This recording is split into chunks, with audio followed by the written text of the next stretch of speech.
ஃபர்ஸ்ட்ல நேயர்களுக்கு வணக்கம். நம்ம இப்போ என்ன பார்க்க போகிறோம் அப்படின்னா, சவுதி அரேபியாவில் பெய்த மழை பேய்மழை டோட்டலாக அந்த நாட்டையே ஆட்டி படைச்சிருச்சு அப்படின்னு சொல்லலாம். மக்கள்லாம் பீதியில் இருக்காங்க. இன்னும் அந்த 8ஆம் தேதி ஆரம்பித்த மழை 7ஆம் தேதி மழை பெஞ்சிருக்கு. 8ஆம் தேதி பெய்த மழை பார்த்திங்க அப்படின்னா, அதாவது நேற்று இன்று மழை தான்.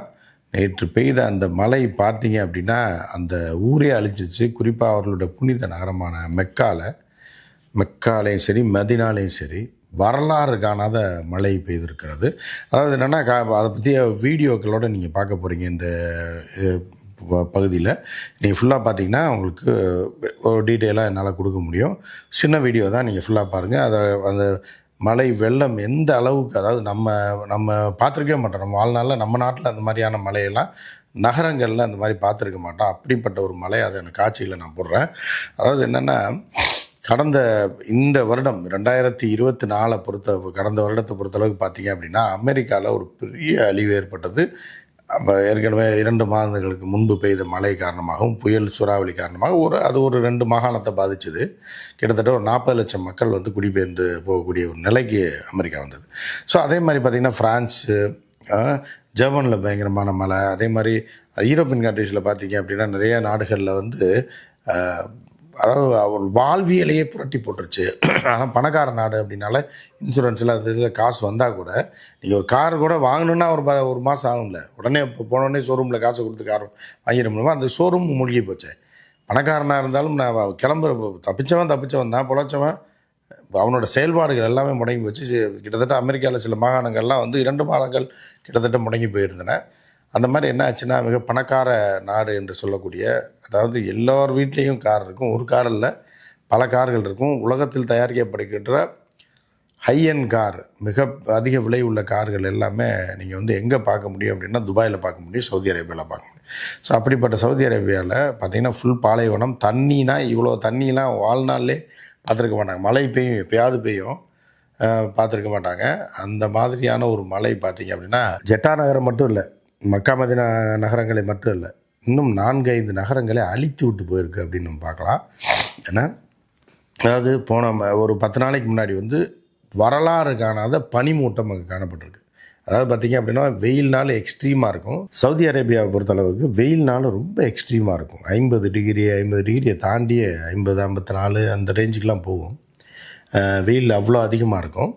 அதே மாதிரி பனி எடுத்துட்டிங்க அப்படின்னா அதுவும் இந்த மிக அதிகமாக இருக்கும். குளிர்னா மிக அதிகமான குளிர் அங்கே காணப்படும். இப்படி தான் பனி மூடி காணப்பட்டிருக்கு கடந்த ஒரு வாரத்துக்கு முன்னாடி. இது ரொம்ப எக்ஸ்ட்ரீமாக இருந்திருக்கு. அதை கூட மக்கள் வீட்டுக்குள்ளே இருந்துருவாங்க, வெளியில் வரமாட்டாங்க, அதை தாங்கி கொண்டார்கள். திடீரென்று ரெட் அலர்ட் கொடுக்கப்பட்டிருக்கு. எப்போனா 7ஆம் தேதியே அந்த அரசு மெக்கா நகரம், மெதினாக்கு, அதே மாதிரி ஜெட்டாக, இதுக்கெல்லாம் பார்த்திங்கன்னா ரெட் அலர்ட் கொடுத்துருக்காங்க. ரெட் அலர்ட்னால் இது ரெட் அலர்ட்டே கிடையாது, அடித்து தூவம்சம் பண்ணிட்டு போயிடுச்சுன்னு வச்சு. புனித நகரான மெக்காவில் அந்த காபான்னு சொல்லுவாங்க இல்லையா, அந்த பகுதிக்குள்ளெல்லாம் வரலாறு காணாத அளவுக்கு வெள்ளம் உள்ளே பூந்து அந்த இடமே நீங்கள் பார்த்துருப்பீங்க. இந்த தொழுகையின் போது இதெல்லாம் நம்ம இங்கேருந்து ஹஜ்ஜுக்கு போகக்கூடிய லட்சக்கணக்கான மக்கள் ஒரே நேரத்தில் அப்படியே சுற்றி வருவாங்க, தொழுகை நடத்துவாங்க. அந்த பகுதியில் முழுவதுமாக தண்ணீர் போய், ஆனால் பெரிய பாதிப்பெல்லாம் ஏற்படுத்தலை. தண்ணீர் நிறைந்து மீண்டும் தண்ணீர் வெளியேற்றப்பட்டிருக்கிறது. நகரங்கள் முழுவதுமே பார்த்திங்க அப்படின்னா கார் போக முடியல. சும்மா 1-2-100 கிடையாது, லட்சக்கணக்கான கார்கள் தண்ணியில் அடிச்சுட்டு போயிடுச்சு, பொருட்கள் அடிச்சுட்டு போயிடுச்சு. அவர்களெல்லாம் அடுக்குமாடி குடியிருப்பில் இருந்தவர்கள் தப்பித்தார்கள். ரெட் அலர்ட் கொடுத்தா கூட பாலைவனத்தில் தனித்தனி வீடுகளாக இருந்த இடங்கள்லாம் தண்ணி அடிச்சுட்டு போயிருக்கு. வீடுகள் எல்லாமே அடிச்சுட்டு போயிருக்கு. அந்த வீடியோ நான் போடுறேன், நீங்கள் பாருங்கள். நீங்களே மிரண்டு போயிருவீங்க. இந்த வீடியோ பார்த்தீங்க அப்படின்னா சோசியல் மீடியாவில் எடுக்கப்பட்ட வீடியோ தான். அங்கே பெருசாக ஜேர்னலிசம் கிடையாது. அதாவது எப்படின்னா பெரிய பத்திரிகை, டிவி சேர்ந்தவர்கள், சிஎன்என்னோ அந்த மாதிரினா இன்டீரியராக போய் கவர் பண்ணுறதுக்குலாம் அவர்களுக்கு அனுமதி இல்லை. பத்திரிகையாளர்கள் இருக்காங்க, ஆனால் ரொம்ப ரேரு என்ன. ஸோ அதனால் சோசியல் மீடியாவில் ஃபோனில் எடுத்து அந்த நாட்டு மக்கள் வெளியிட்ட வீடியோக்களே பார்க்குறதுக்கு அதிபயங்கரமாக இருக்கிறது. அந்த வீடியோ நீங்கள் பார்த்துருங்க. அடுத்து தொடர்ந்து நம்ம பேசலாம்.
பார்த்தீங்களா?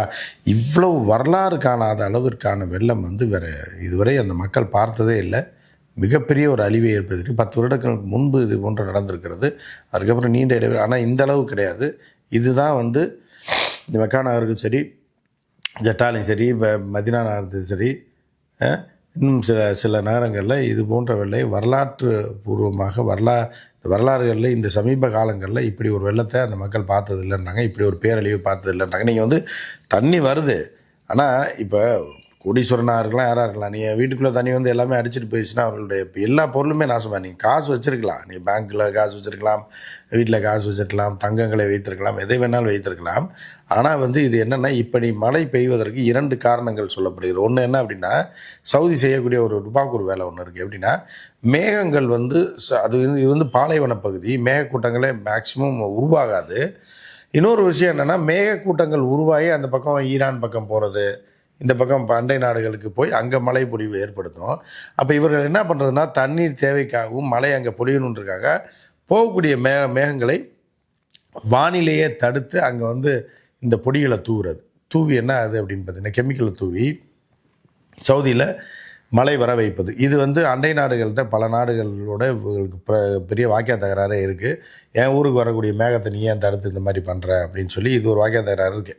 இதோட விளைவாக கூட இது இருக்கலாம். அதாவது இயற்கையாக அந்த சீதோஷ்ண நிலை தட்பவெட்ப நிலைக்கு தகுந்தாற் போல் அந்த மேகம் மூவாகி போயிட்டுருக்கும். எங்கேயோ ஒரு இடத்துல மழை பெய்யும், எங்கே இயற்கையிலேயே தேவை இருக்கிறதோ, எங்கே ஹீட் இருக்கோ அங்கே தான் மழை பெய்யும். அதை விட்டுட்டு அதை வழிமறித்து அதை தங்கள் நாட்டில் பெய்ய வைக்கிறது, மேகங்களை வந்து திசை திருப்பி விடுறது, இந்த மாதிரி இயற்கைக்கு எதிரான செயல்களை தொடர்ந்து செய்ததால் கூட அதன் காரணமாக கூட இப்படி மழை வந்திருக்கலாம் அப்படின்னு சொல்கிறாங்க. ஏன்னா தொடர்ந்து சவுதி இந்த மாதிரி வேலையெல்லாம் செஞ்சிகிட்ருக்கு அப்படின்றாங்க.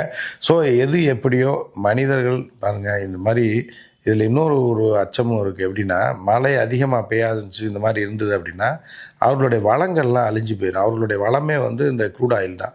இதை வைத்து தான் அவங்க ரிஃபைன் பண்ணி இது பண்ணிகிட்ருக்காங்க. அவர்களுடைய செல்வமே அதுதான். ஸோ இப்போ மழை அதிகமாக பெய்து தண்ணி அதிகமாக வந்து இருந்தது அப்படின்னா அது ஒரு நாளைக்கு வந்து பெரிய வந்து பூமிக்கு அடியில் மாற்றங்களை ஏற்படுத்தும் போது என்ன ஆகும் அப்படின்னு பார்த்திங்கன்னா, அவர்கள் கிடைக்கக்கூடிய எண்ணெயும் நின்றுவிடும் அப்படின்றதுக்கான ஒரு அச்சுறுத்தலை இருக்குது. இப்படி தான் விஞ்ஞானிகள் சொல்கிறாங்க. ஸோ எது எப்படியோ இப்போ சமீப காலங்களில் பெய்த அதிபயங்கர மழை மக்களை மிக அளவு பாதித்திருக்கிறது. அதில் என்ன செய்கிறாங்க ஏது செய்கிறாங்கன்றது பிரச்சனை இல்லை, மக்களை வந்து வருத்தி எடுத்திருக்கிறது.